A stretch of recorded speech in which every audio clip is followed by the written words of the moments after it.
It Could is. have been worse, But it could be your body. it's also it's also good to make sure every time you walk away from your camera bag that all the zippers are affixed so that your bag is closed up. Yeah. That's how I lost my 2470. I was excited about a scene in Zanzibar in the Indian Ocean, pulling up to this little sandbar. I remember switching lenses fast. I threw my 70 to 200 in my bag and put my 14 to 24 on and jumped out of the boat, and I heard bloosh. And I looked down and I hadn't zipped my bag shut, and my 70 to 200 2.8 was in the bottom of 3 feet of salt water, which is the end of a lens with that kind of electronics in it. So yeah, you got to be careful. You got to zip up the bag. You also need to make sure that all the connections on your tripod are tight.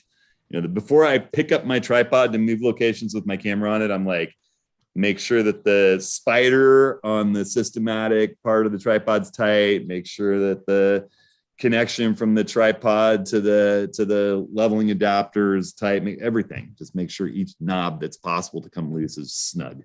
Usually they are, but every now and then you save a mishap. So, well, now that we're done commiserating about my stupidity, we are live on YouTube. All right. Not stupidity, just humans make mistakes. I know. All right, so we're gonna get rolling here. We're gonna just quickly announce. We got a few announcements to start things off. Rick, the next office hours, you want to talk about that? September 6th, and with the Milky Way more accessible at this time of year, we thought we'd do a nice update on sort of shooting the Milky Way, looking at sort of straightforward, without any extra gear, stacking, move, shoot, move, and just some tips and tricks for shooting. There's also a harvest moon on the following night, and we'll talk a little bit about just sort of how to capture the moon. So yeah.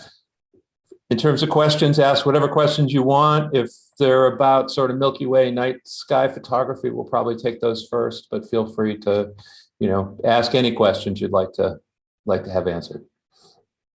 And today, when we sign up for that, also, we're going to shoot you a video about the gear that we'll be discussing in it. Part of the Milky Way course that I have on the website has a video about gear, and it goes through how to use like the Move, Shoot, Move Star Tracker and some little things that are handy for night photography. And so we'll just when you sign up for that, once we get the sign up set on the website, we'll just shoot you a download of that video for free when you sign up. So it'll get you thinking about stuff and maybe stir some questions about everything. All right. So today, Rick and I have had a lot of time out in the field shooting. We've been in Glacier National Park, as you've probably seen in a couple videos, with wildlife and spectacular scenery. And then we had the Portland workshop last week. So we thought we'd run through a few images, tell some quick stories, share a few lessons learned, and then just do an open Q&A, since we haven't done a whole lot of Q&A for a while. And some of you have dropped questions in here in the last couple of office hour sessions. So I'm going to share my screen and jump into some images from the last few weeks, since it's been pretty prodigious.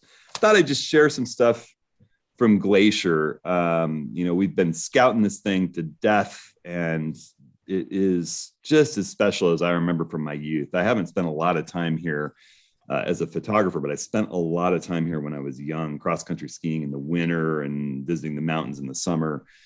This is Lake McDonald at the south end of the park. We've sort of decided that we'll start our workshop down here doing some landscape photography of it. It's quite beautiful at sunset and dawn. This is when we stopped to capture kind of on our last day out.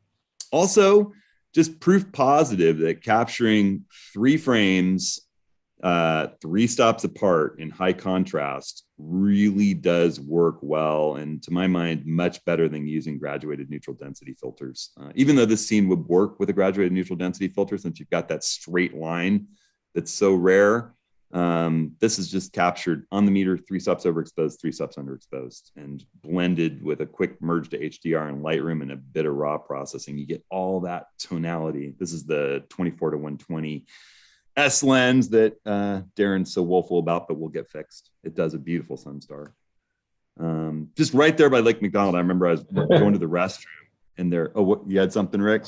No, I love this. I love this photograph. It's the best deer photo I've ever seen in my life. Literally, I was going to the restroom right there by the parking lot at Lake McDonald. And I saw these guys coming through the woods, and I dashed back to El Jefe and threw my 100 to 400 on. And I was kind of running backwards as they approached me at 100 millimeters with the 100 to 400 here, because they were just so close and so tame. And then heading up to go into the Sun Highway is just it's a spectacular road up into the mountains.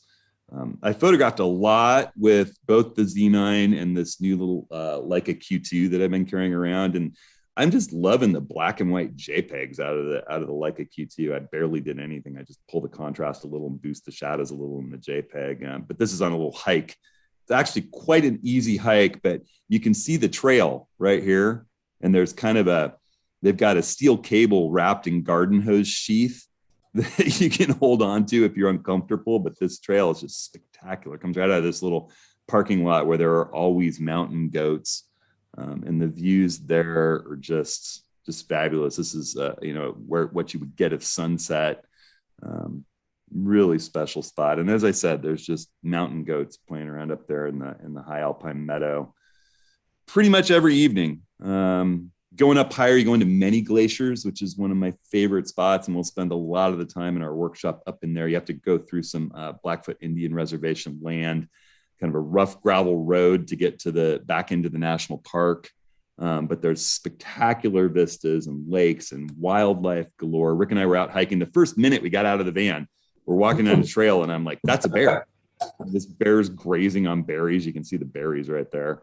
And, sticking its tongue out at us. And I kind of moved to try to get a different position and left Rick photographing the bear. And then the bear kind of rushed at Rick. This is the last photo that Rick took of the bear. And he huffed at me. He went up on his front paws, came down and huffed at me.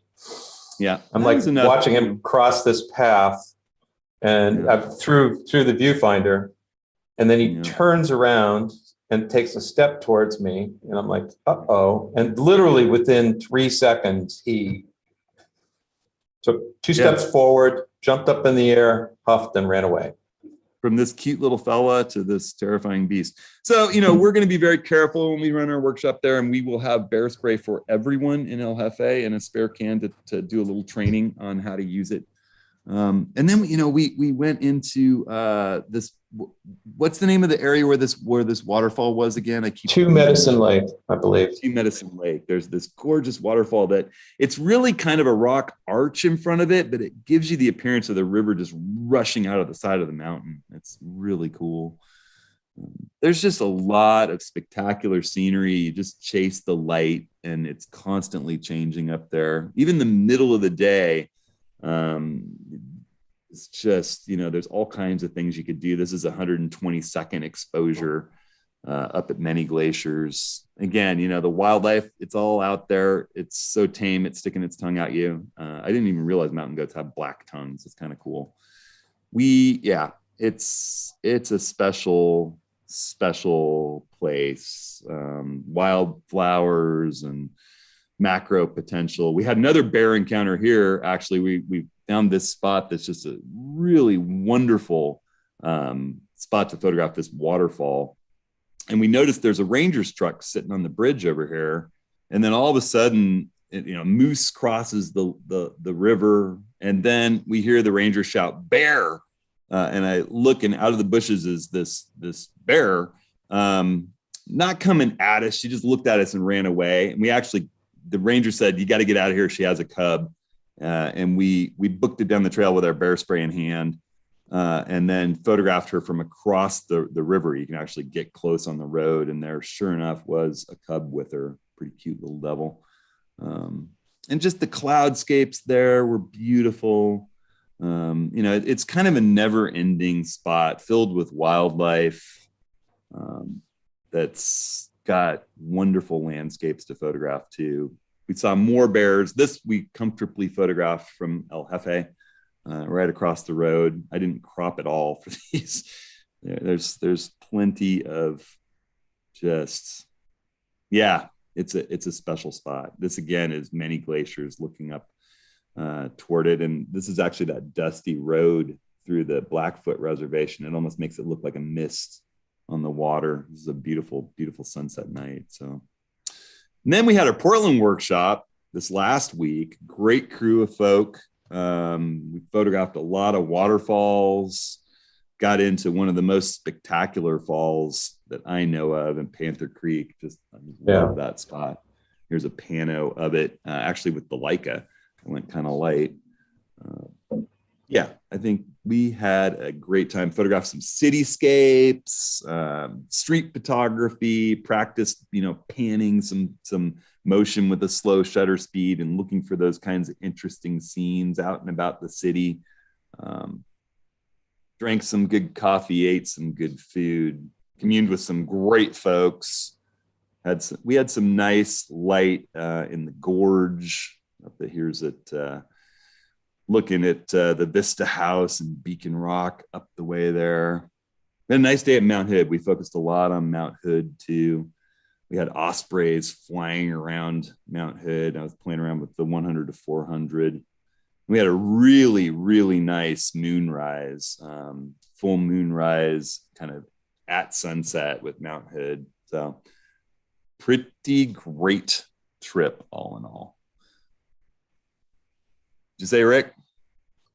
Didn't say anything. I'm exhausted. Yeah, exactly. We're all feeling tired and happy. So, all right. It's a good thing Owens isn't for another month. So, yeah, we got 3.5 weeks to recuperate because we've been on the road photographing a ton. Well, cool. So we'll just kind of run the rest of the hour doing some questions and answers. You got anything on YouTube yet there, Darren?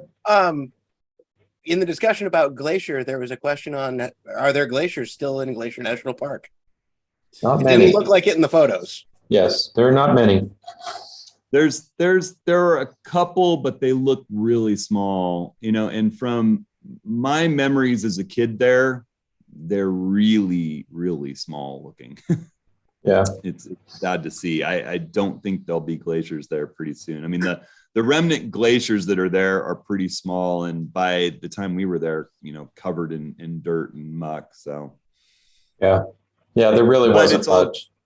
It's, having, my undergrad training was in geomorphology, sort of a subdiscipline of geography. And the geomorphology of that region, the shaping of the earth is all by glacier. So at least they'll have that to the name: giant U-shaped valleys and glacially carved peaks and arêtes and moraines. And it's going to be a place where glaciers were.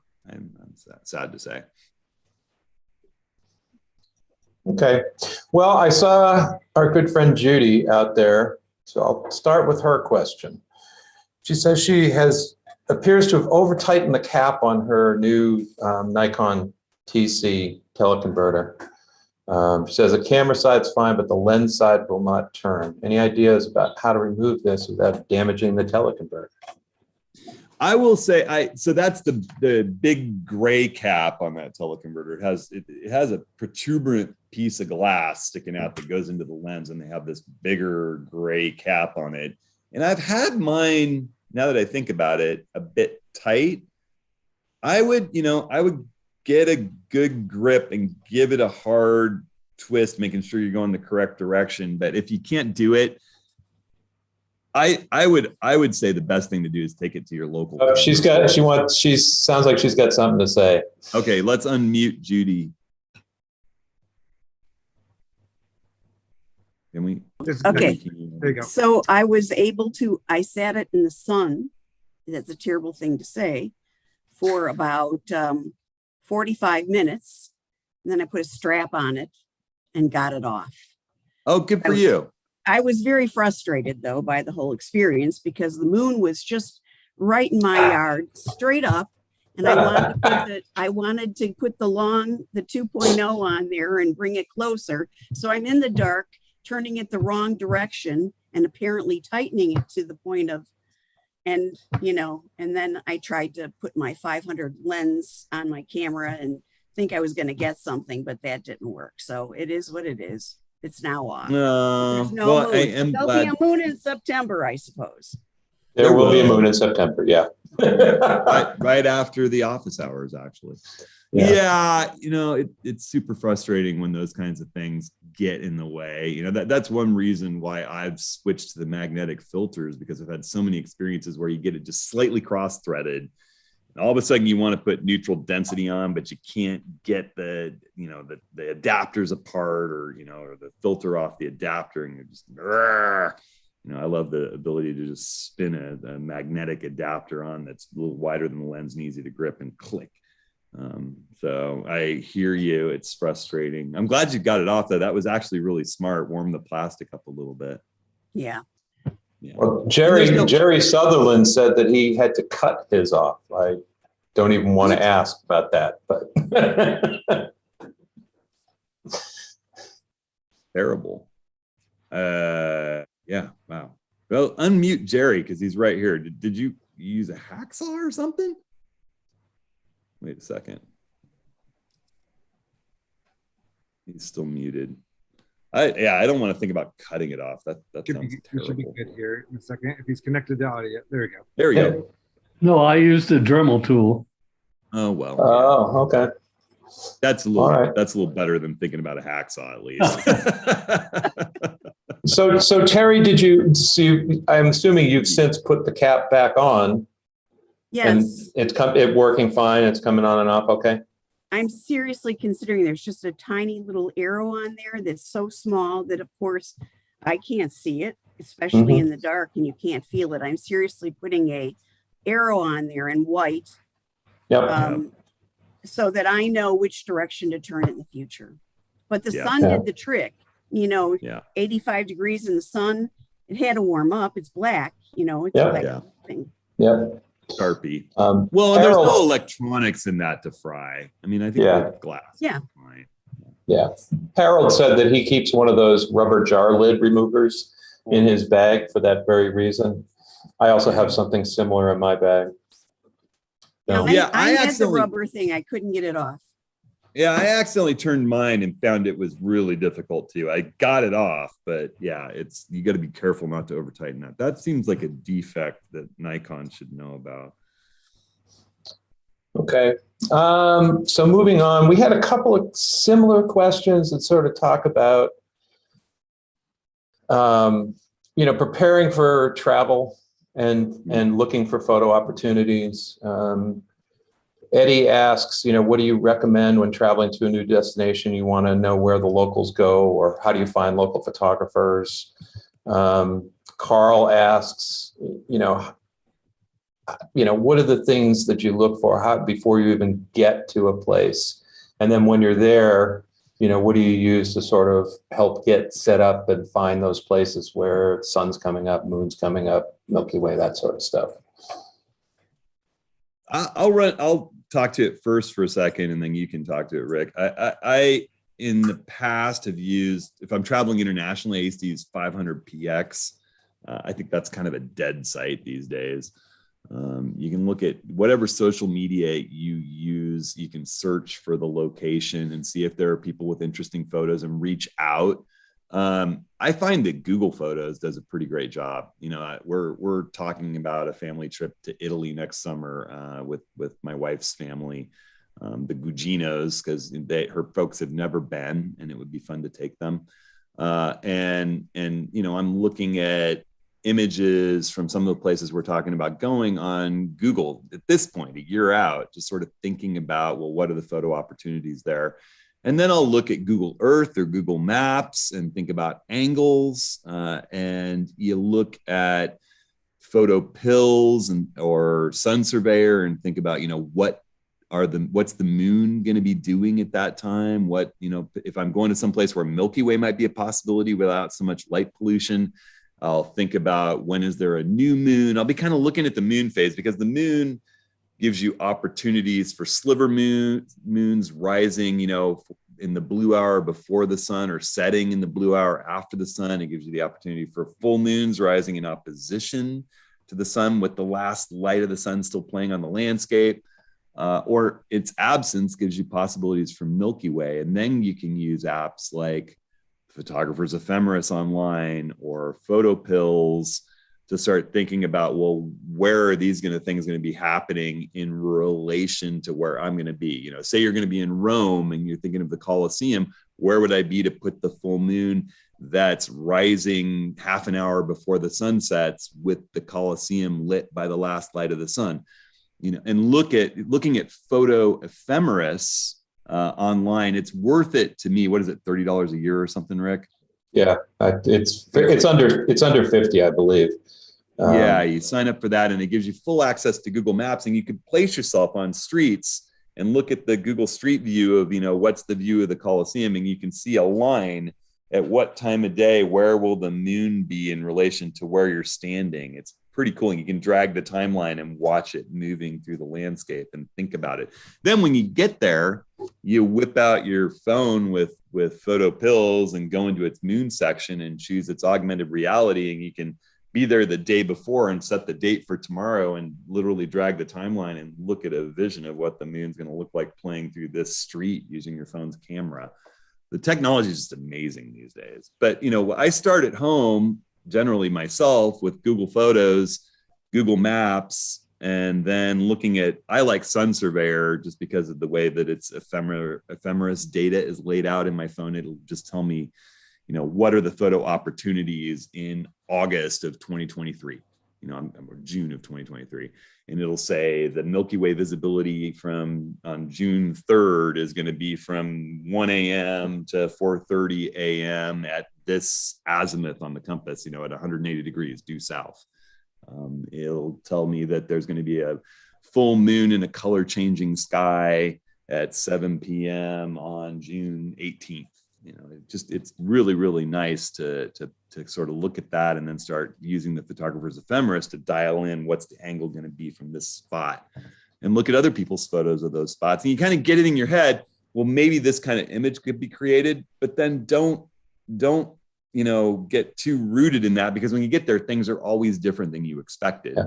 So you've got to kind of play with whatever light happens, make sure you're looking behind you, because it could be that the opposite directions where the most amazing scene is. But you can put yourself in position to capture something amazing that you've sort of preconceived, and then adapt to whatever happens when you get there, because it's always a bit of a surprise, right?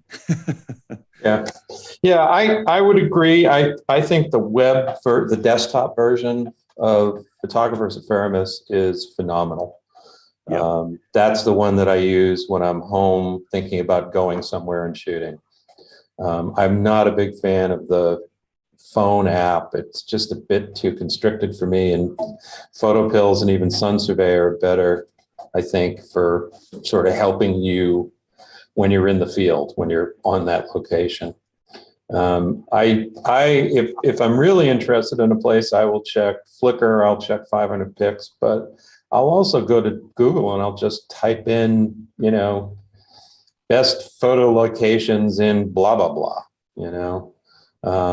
A lot of times you'll get things that at least sort of send you in a direction that you can then start using some of these other apps to do.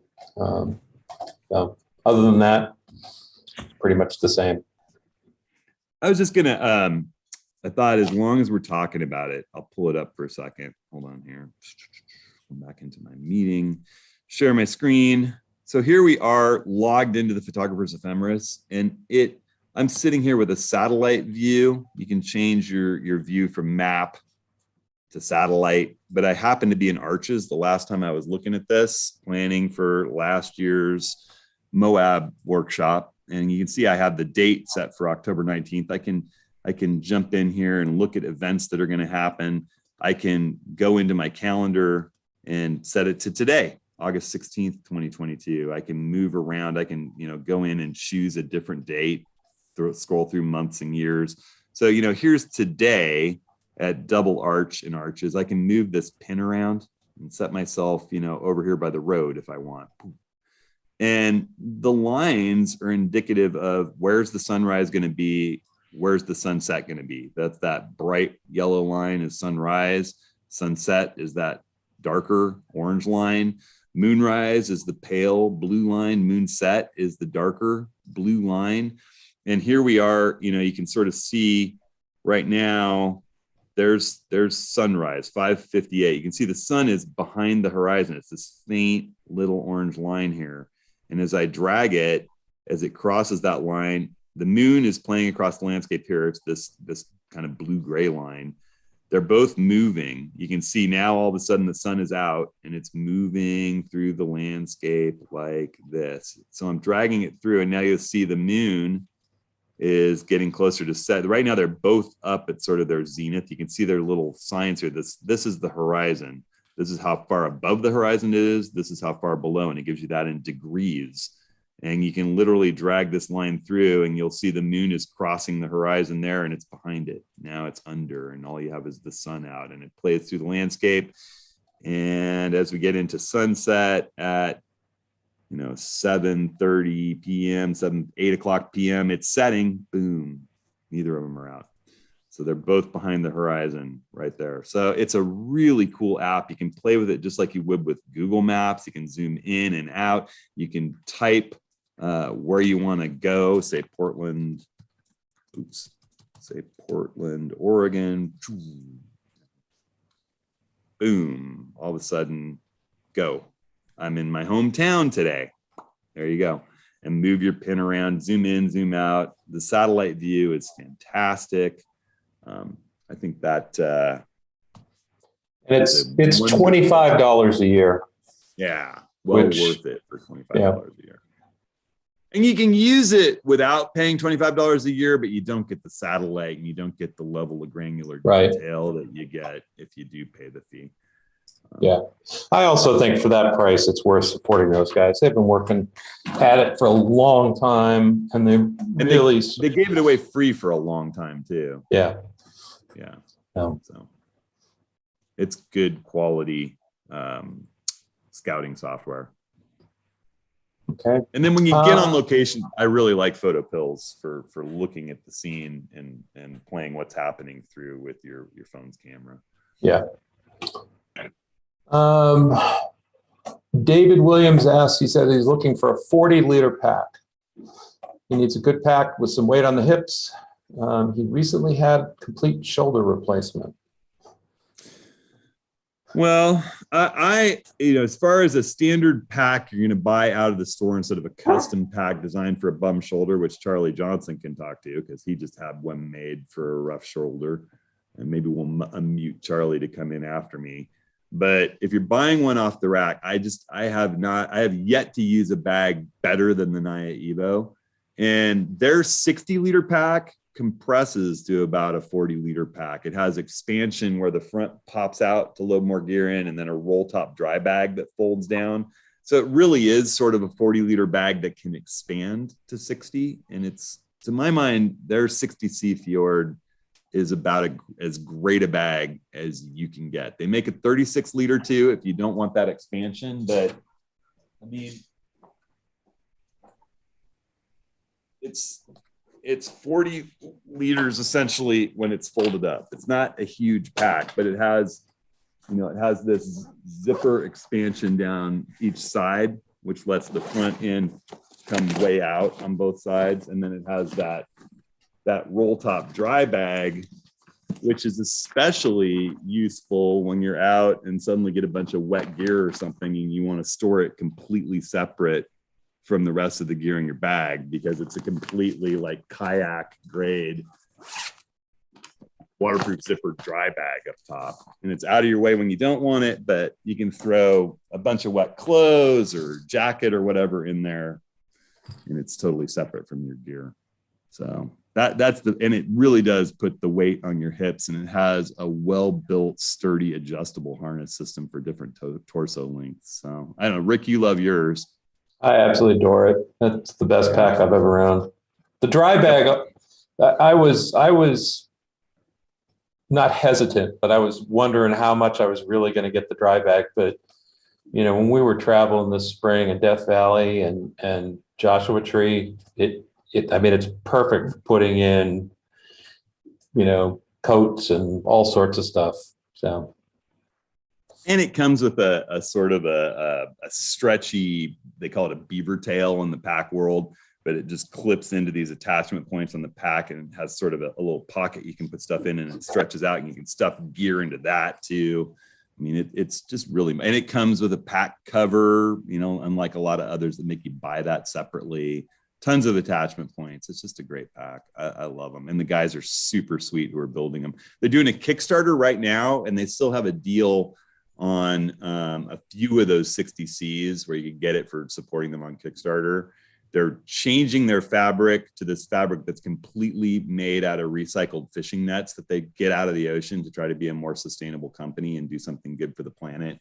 They're really nice European guys with tons of pack building experience. The designer worked for Deuter and then helped F-Stop solve some of the problems with their bags early on, and is now doing his own thing. And they're just great. So Woody just put a link up to the Kickstarter campaign for those guys. I have links on my website. Those links help me out. The Kickstarter, we're just trying to help them out with their sustainability. And they have some new colors in the Kickstarter campaign. That red I just showed you is their brand new eco vinyl fabric made out of the fishing nets. And I've been using that most of this year, and it's been just as good as their old pack with the DWR. So cool stuff. It's so good that Charlie tried to steal mine. Even though he has his own wonderful pack. I enjoyed it one late night. Yeah. But you had a custom pack made because you've got shoulder issues. Yeah, I have a problem with my left shoulder, and so I went to Dan McHale. It's McHale Packs. He's in Seattle. He's kind of a eclectic guy, but actually went to his shop and they fitted me, and it essentially it's got a tremendous hip support.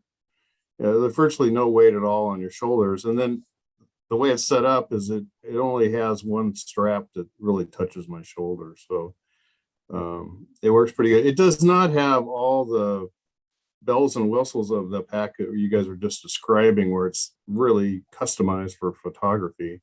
But I just use an f-stop insert in it, and there's tons of room, and it compacts, and he'll put whatever you want on it. So I just put links in the Zoom and the YouTube chats to McHale Pack. So okay, it's also that he's a custom mountaineering pack builder of some repute from the Seattle area, eclectic for sure. But his stuff is also priced as a custom built for you thing too. So that's something to take into consideration. Yeah, it was well over $1,000. Yeah. So, but it helps you with your shoulder. Yeah, and it's really got plenty of room for backpacking and stuff too. It doesn't really look anything like Rick's pack though. No, it has a handle on top.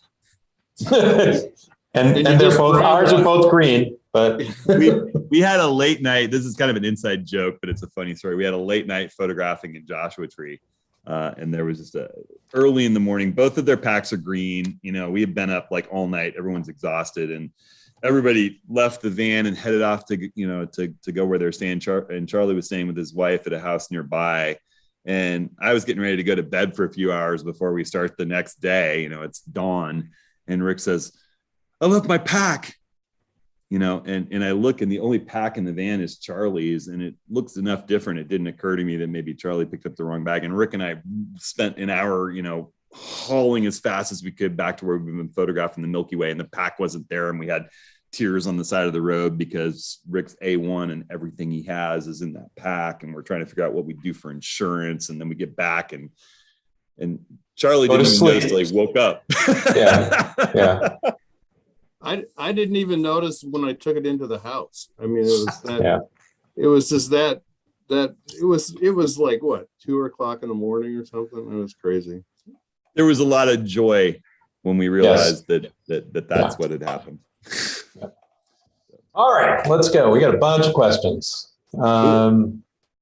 So Harold asks, on the recent ATS, he saw you have the new Apple Studio, but still the same BenQ monitors. Why didn't you get the 5K Apple Studio display? Absolutely How would you compare it to the BenQs you have? I love my BenQ display. I liked the NEC multi-sync displays a lot too, but I love the programmable built-in LUTs. I mean, it calibrates itself essentially when you stick in the right calibration software. It's built for photographers completely, and it has just a fantastic stability with its calibration, and the color fidelity is wonderful. Its depth, bit depth, and dynamic range is great.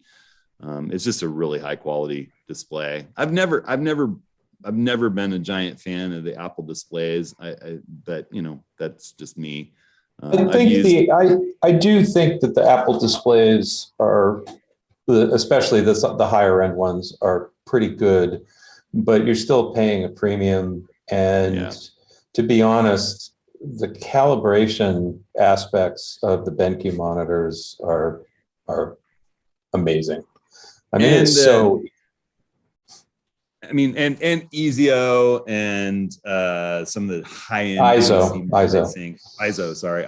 some of the high-end NEC multi-syncs also. But BenQ is at a price point where you get a lot of that quality and ease and specific photographer related attributes at a much lower cost point, and they're fantastic. I don't know anybody with one of these BenQ SW displays that isn't absolutely in love with it. No, I've had mine for 3 years now, and it's just an amazing monitor. It truly is. I've got links on my site to that. They're awesome. So, couple of questions around long exposures and filters. Bill asks, how do I determine which ND filters to use in my long exposure photography? And Neil asks, can a circular polarizer be used in combination with other neutral density filters? Is there an order that you'd have to go through to put them? So if you're doing time lapse or video work, you wind up trying to get to a specific shutter speed. You sort of lose one leg of the exposure triangle. And so videographers and time-lapse specialists wind up carrying a vast array of neutral density to get to that 50th of a second, or 20th of a second, whatever they absolutely need to get to the right shutter speed for their video. And I don't know anybody who carries a 2-stop ND anymore. They carry a polarizer instead, and you can stack and combine. The polarizer tends to give you about a 1.5 stops or 2 stops of neutral density effect. So I frequently use the neutral density filter to sort of fill the role of a 2-stop neutral density filter. I carry a 3, a 6, and a 10 kind of all the time. And that photograph I showed you from Glacier, the black and white of the lake with the clouds blurred and the surface blurred with the reflection of the mountain in the middle of the day, that was with 16 stops of neutral density. I combined actually 18. I had the ND 10, 6, and a polarizer on there. And I'm using the big 82 millimeters on this little tiny lens with an adapter for 120 seconds. And the way that I really calculate how much neutral density I need is I'll get the exposure, the correct exposure for my scene. And then I'll think, well, how long do I really want this exposure to be? If it's a 1/2 second for a waterfall, I'll sort of look at it and say, well, it's 100th of a second right now at the aperture that I want. 100th to a 50th, 50th to, to 30th, 30th to a 15th, 15th to 8th of a second to a 1/4 second, 1/4 second to a 1/2 second. I need 6 stops of ND. And you can kind of count as you roll the exposure counter. You could also do trial and error, but I would put a 6-stop ND on there, take an exposure, look at my 3-color histogram, my red, green, and blue histogram, and see if I'm blowing out any color channels at the exposure that I want, and dial it in a little bit, change the aperture a little bit, change the ISO a little bit if I need to. But you sort of range in by just getting an idea of what your base exposure would be without any filter. Think about what shutter speed you want. For that thing in Glacier, I wanted 120 seconds, and it was the middle of the bright day. And I wanted to photograph it, at f8 and get my maximum, image quality out of this lens. So I just did the calculation, 50 ISO, f8. I I wound up needing 18 stops of neutral density filter to get 120-second exposure in those conditions, and it worked great. It is a little bit of trial and error when you start really compounding it. You get up above 10 stops, you want to take a shot, look at your histogram, make sure it's right. If you have the ability to turn off your long exposure noise reduction while you're ranging in, turn it off, because it's just going to double the exposure time. You do 120-second exposure, it's going to be 120 seconds of exposure, 120 seconds of taking a dark slide for the long exposure noise reduction. You got a 4-minute wait to see if you got the shot right. I'd turn that off and make it a 2-minute wait, make sure you got your exposure right, then turn on the long exposure noise reduction and take your final frame. I think that's one of the best tips about all this is, either in your I menu, your function menu on Sony or Canon, or a custom button, being able to just sort of immediately go in, turn, toggle it on and off is really helpful. We ran into that last week when we were shooting waterfalls, and it was like a couple of people were just trying to get that composition dialed in and make sure their exposure was right. You end up, waiting another minute for the noise reduction to take place. And that's true for star and Milky Way photography too. Anytime you're doing really long exposures, you wind up kind of honing in on your composition and your exposure. It takes a few shots. And if you're doing things that are 30 seconds and beyond, it's interminable to wait for the long exposure noise reduction. Make sure you've got your scene the way you want it and your exposure is right. Then turn it on, and then you can mark that shot protected or delete the previous ones, whatever it is you want to do. Star the one that was right. Usually your camera menu will let you mark the good one. But the long exposure noise reduction, I can see a follow-up question for people that haven't done it that much. What is that doing? It's not as much about like high ISO noise reduction where it's getting rid of noise as it is looking at what's going wrong with the sensor under these current conditions. A sensor isn't really designed to run for 2 minutes wide open, and you start having a few pixels go dead and you get a little green speck, a little blue speck, a little red speck here and there around the frame, like freckles. It can vary depending on the temperature, the humidity, how long you've been using the camera. And so what the camera does is it takes the exposure, then it keeps the shutter closed or doesn't activate and runs the whole thing again for the same amount of time, and then looks at what are the imperfections that aren't pure black in this frame and removes them from the previous frame and gives you a nice clean image without those imperfections. So it's sort of fixing its own problems it encounters in that long an exposure under the current conditions. And it's a good thing to do. It's way easier than doing it in post. Okay. William Davidson asked a question. He's a Sony guy, but this is a sort of universal question, I think. He says, what's your recommended metering mode for landscape photography? He's been using spot and center weighted for his landscape photos. Should I be using multi-pattern metering? In my opinion, I come from the days of doing center weighted and then in the landscape, checking your highlights with spot, all that kind of stuff.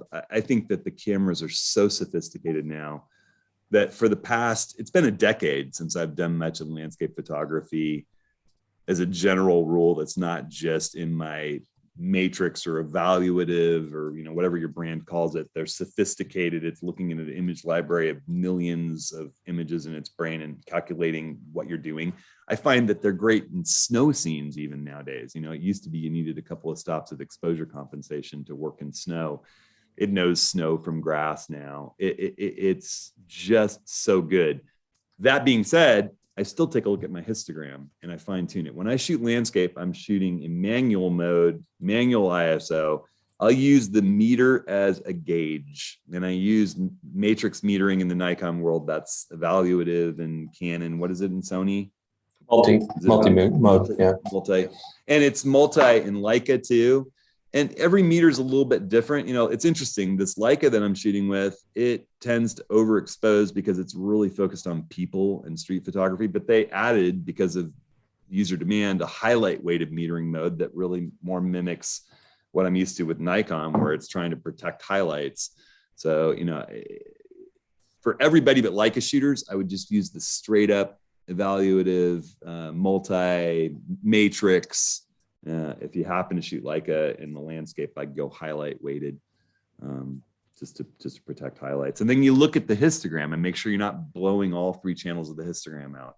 When we look at our histogram, the far right side is pure white, the far left side is pure black. You look at the red, green, and blue version in your playback, you shoot the image, then look at the playback.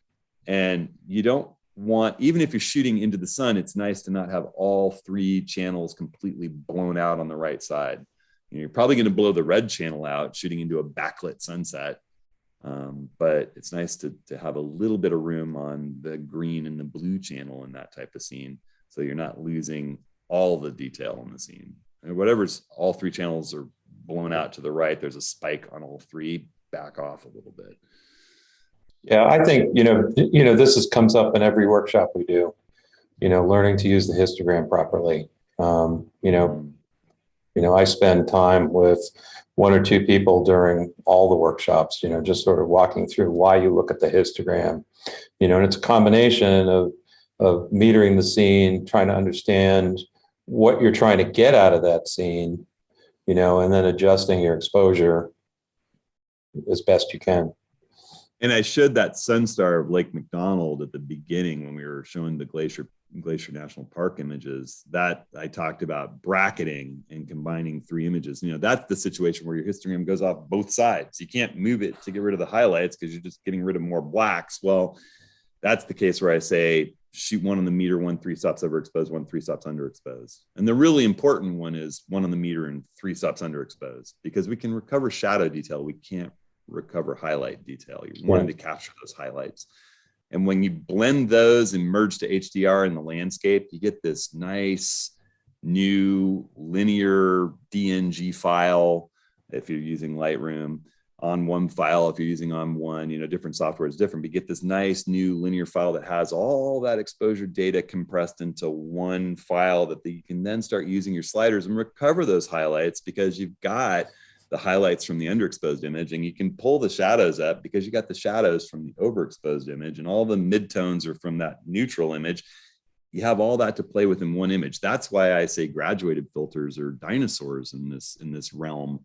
The fact that we can do that is just incredible. The only reason I use a graduated filter anymore is for a time lapse or a video where I can't do that processing. And even in those cases, I'd rather just capture it in 10-bit and go through the log conversion process, which is a whole nother topic we won't get into. Yes. All right. Darren, you got a question over on YouTube, it sounded like. Yeah. So, I want to avoid photo stacking. I want to take a single photo, get it crisp and clear, working in like macro photography. What should I be doing? I think, Hudson, this goes to what you're talking about in Costa Rica, shooting in burst mode, right, and working through that, but maybe you can give more details. Yeah, I did a video recently, if you search the YouTube, about macro photography, handheld single frame using a burst mode. And the idea being you're focused on your subject and you get in really close and you start using your depth of field preview and looking at, well, how much, do I want F11 to get both flowers in this scene sharp? Do I want to shoot it wide open and just have some small part of the flower sharp? In good light, if you're shooting wide open, you can probably just take a single frame, and it's nice to shoot bursts if things are moving a little bit. One is likely to be sharper than another if there's a little breeze.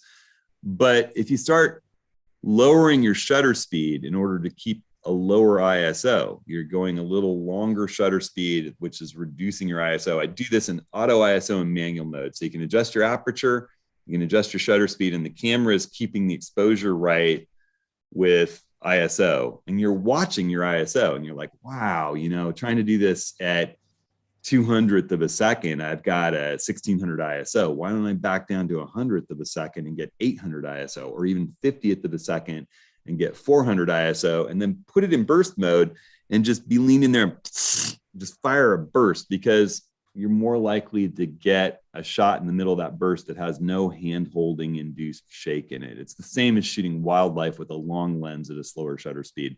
The bursts are less about trying to get, 50 frames in 2 seconds of the same thing. It's more about one of those frames is going to be sharper than all the others. And then you can run through and identify which one's sharp, mark it protected, delete all, move on to the next composition. And that's just a really cool trick for macro photography that makes it a lot more fun for me. We had situations where we were photographing these red-eyed tree frogs, and you can get the pupil of the eye sharp, but if you started trying to get the nose of the frog sharp, you needed to stop down to say f11, and the background's so distant, it's still beautiful and bokeh out with a good macro lens, but hand holding at that narrow aperture starts having a slower shutter speed to get a decent image. And that technique of shooting it in burst mode as if you were shooting action, and then looking through them zoomed in on the camera, you'll see some are sharper than others, and just ditch the ones that aren't sharp. So we had a couple of other macro questions. We had macro on the last office hours, but we ran out of time. Right. 2 questions. One is, you don't have a dedicated macro lens, are extension tubes good? And the other is, what lighting gear do you recommend to capture macro? Interesting. In Costa Rica, we were using these little LED panels. Just, we'd work together, which is always, the fun thing with a workshop is you got lots of people working together. And so you get practice kind of lighting and working together as a team, someone holding 2 lights like this over your subject and the other person photographing. You can use strobes if you're confident with strobes. Strobes can help you freeze motion if there's a little bit of wind, or with that problem with shutter speed. If you don't have to worry as much about burst mode because the light goes in at 1/10,000th of a second and freezes the action. There's a company that actually just reached out to me, and I'm considering taking them up on testing and reviewing this new little LED rechargeable mounts in your hot shoe, and it's like a battery basically with all these little flexible LED probes that you can bend around and diffuse to light your subject. There's a lot of interesting stuff out there. I think that a simple way is just with a lume cube or 2. You can get a little stand to put a lume cube on. You can hold another in your hand and look at the constant light, move it closer, move it further away, change the intensity. Those lume cube panels throw a nice soft light. They come with a diffuser to put over the top of them. I've got them in the lighting section of my ATS links. It's a nice, steady, even light. David, did we unmute David? He could come and talk a little bit to some of this too. He's been doing this a fair bit with me. Is David? Get him unmuted. He's there. There he is. I'm back. Yeah. What did you think about using artificial lighting with doing the stuff that we did in Costa Rica? I thought it was really good, and the lume cube panel I think is ideal for that. Yeah. Mm-hmm. Yeah. You can vary the color temperature as well. Yeah. I think anybody who is serious about that type of stuff, getting a couple of these in one of the larger panels is all you need. Yep. No. Okay. What about they hold their charge? Yeah. Like months in the bag if you don't use them, which is just one of my favorite things about them. You don't have to pull them out and worry that they discharged over time. What about extension tubes versus getting a dedicated macro lens? Art Wolf, back when I was, in my formative years doing some stuff with him, he was just an extension tube junkie. He'd take a 70-200 and a few extension tubes and did beautiful macro work with it. And I carried extension tubes for years. And when I was up in the Arctic, I did stuff with lichen on rocks, just using extension tubes in the 70-200. I think it can work great. It's nice to have a dedicated macro lens. The quality of the image is going to be a little bit better. It's a little easier to use, but an extension tube is a great tool that weighs nothing. You can throw in your bag and get started on your journey. If you fall in love with it, you're likely to buy yourself a macro lens eventually. But Charlie asked what Nikon lenses are decent for macro besides the 105. I'm assuming he's talking Z, but well, there's a new. I think it's a 50 or a 55 that I've heard great things about. I haven't tested it, but everybody I know who's tried it likes it. Honestly, all the new Z lenses that I've used focus really close. The 100 to 400 focuses incredibly close. I've seen a lot of macro-like work without even using an extension tube with that lens. I was blown away by the original 24 to 70 f4 and how close it focused. I would imagine that if you put a tiny extension tube on either of those lenses, you'd have macro-like capabilities with them. Yeah. Okay. Diane asks, is stacking the only or the best way to get sharpness through a photo? Oh, it's such a tricky one. I mean, stacking's a lot of work. It's a lot of work in post. It's not, it's, you know, for those of us shooting Nikon that have the built-in focus shift shooting, it's not as hard to do in the field. You focus on the closest thing to you. You set your parameter, you know, I think for landscape, one is a very narrow little shift in focus, moving out from close to infinity. 8 or 9 is a very wide shift. I think in the landscape, like 8 works great. You set up in the landscape, focus on the closest thing in your scene, say it, you know, F8, and let it run, and it'll probably take 5 pictures to get to infinity. Then you shoot infinity just to make sure that you've got one that's sharp at infinity, because I don't trust the camera to stop dead on infinity. And you're good. I think that assembling it in post is a little more complicated. I mean, if I don't need to, I'm very happy shooting scenes at f11. If I don't have anything very close to me in the frame and I'm using a wide angle lens, if I shoot it at f11 and I've got something that's, you know, a meter or more away from me, and I focus a third of the way into the scene to infinity, I know it's going to look beautiful, you know, with a good lens, the 14 to 24 or 20 millimeter 1.8. I don't have to worry much about that. Yeah. And I love, that's one thing I adore about this little Q2 that I'm shooting with, is that its manual focus mode has the gauge, the aperture gauge, where I can just go to F11 and set the infinity symbol just inside F11 on the gauge. And I know that I'm at hyperfocal distance, and I can see, well, what's the closest thing that's going to appear in focus on the other side of the gauge. That's, you know, something from the old past come back that works really well on that camera. I find myself just in the landscape setting it at f11 and moving infinity to f11 and shooting and not worrying about focus. Yeah, it's not the only way. It's not the only way, but it does work great. It enables things that weren't possible before, like sharp scenes with your 70 to 200 with close things and distant things, an aperture that doesn't cause a lot of diffraction. Yeah. Pinpoint sharpness throughout a photo is not necessarily what you want for every photo. So, okay. So I saved the Z9 questions for the end. Good. Jerry asks, does it matter which type of card you save your bank settings to? Charlie asks, is Lightroom and Photoshop really supporting Z9 RAW files fully at this point? And then Corey wants to upgrade from a ZFC, interested in night photography, and he's torn between the Z7 II and the Z9. Wait, could we want? Oh wow. Okay, so start with saving the settings. Can I save them to an XQD card instead of a CF Express? And is Lightroom and Photoshop? Yes. Yeah. You know, I save my settings. I have 2 cards in here. One I generally shoot video and time lapse on, and the other one is for my stills. And I pull the main card out, save my settings, put the main card back in, save my settings, so it's on both of them.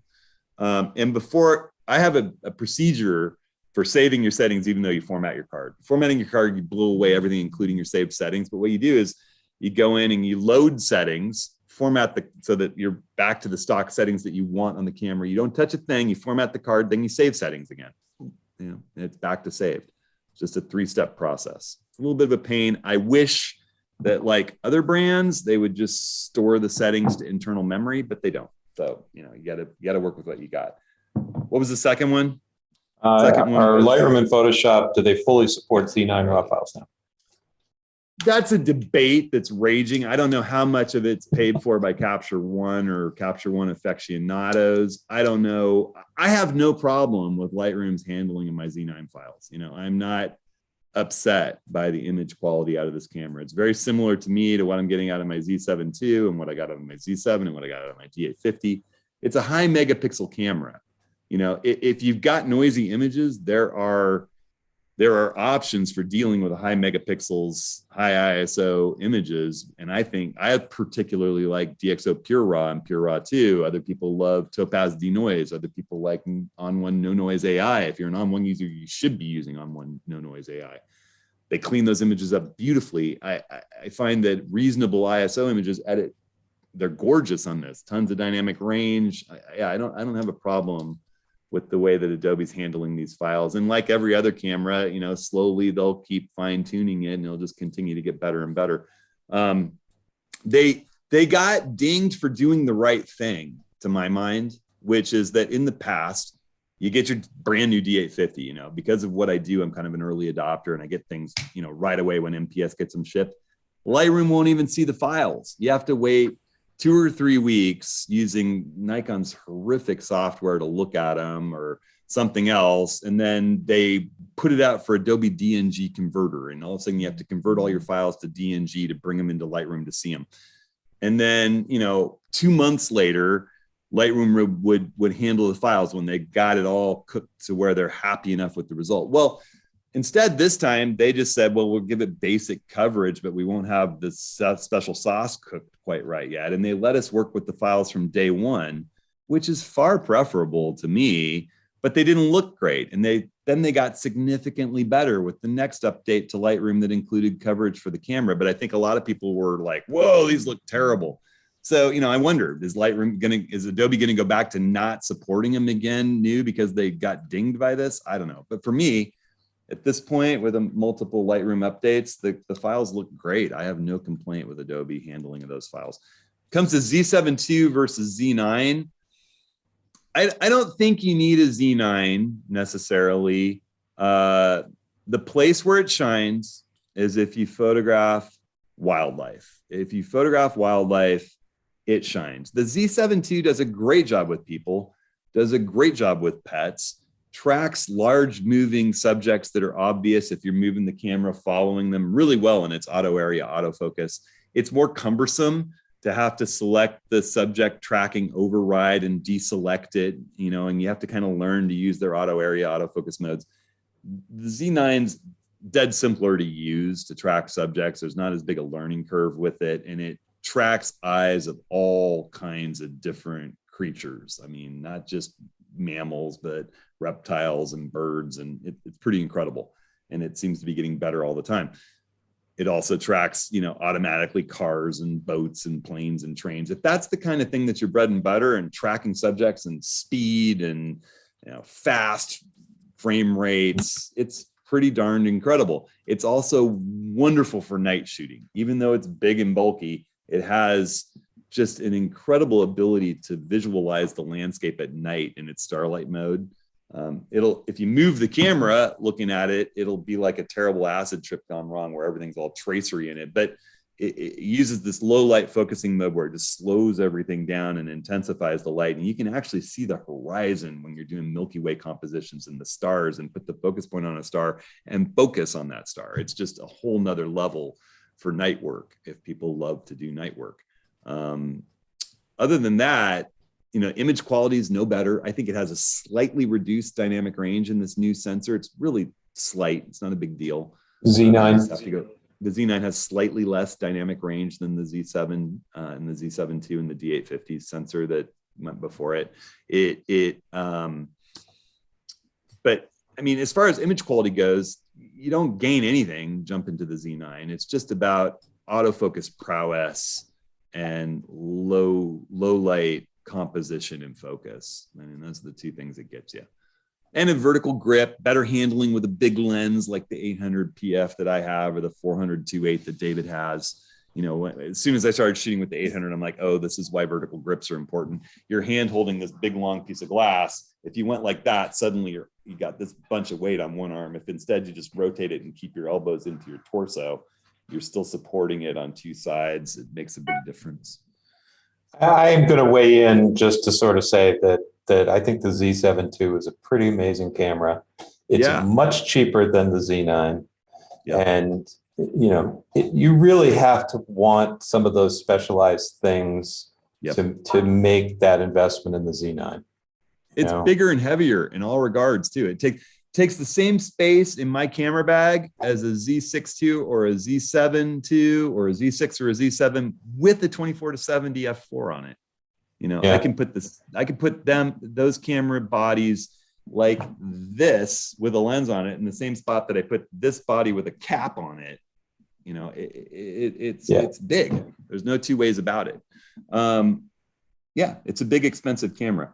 The Z6 II should not be overlooked either, you know, particularly for people who like to photograph handheld and low lit situations. That camera and the Z6 before it are just low light masters. I mean, I would set my ISO limit on that camera at 20,000 even before I was using DxO Pure Raw and get images I love just doing basic noise reduction in Lightroom. It's the best low light camera I've ever used from Nikon. You know, I know that Sony has the A7S series, which are only 12 megapixels and are the champions of all champions because of that bigger photoreceptor sights on the full frame sensor. But the Z6 and the Z6 II are no slouches either in low light. So great cameras. And 24 megapixels is a wonderful, wonderful image size. So. All right. Well, I think that's it. We've run over. Nice. It was a good week. Thanks for all the questions, everybody. I'm sorry we couldn't get to everyone's, but we'll see you again on the 6th of September talking about Milky Way, night photography, sort of walking through what to shoot, how to shoot, that type of stuff. So cool anything stuff, else? everybody? I don't think so. All right.